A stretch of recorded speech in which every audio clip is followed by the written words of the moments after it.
Ce ai acolo? Am un Adidas. Ce culoare e? Galben. Doar galben? Cu alb. Poți să lovești pe de masă. Cu partea cealaltă. Și tu vrei să spui că ăsta e Adidas? Acum tu mă crezi sau nu? Ce scrie pe versul? Ce mărime e? 4+1. Poți să lovești cu degetele așa în talpă. Și acum pe partea de material. E piele sau material? E piele. E piele. Ok, aruncă-i pe masă. Ia? Foarte gol. Păi e gol Adidas-ul, nu? Da, să vedem, nu știu, ca o sticlă ceva, ca o sticlă care are ceva gol.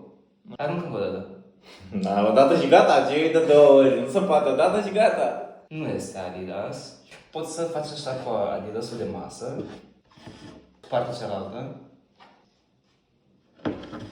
Deci asta m-a băgat în eroare. Dar cum asta auzit bine, cum se aude la Adidas. Poți să muști. Mai la mișto.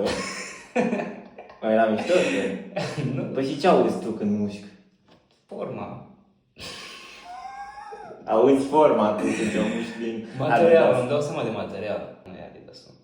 Deci sigur. Da.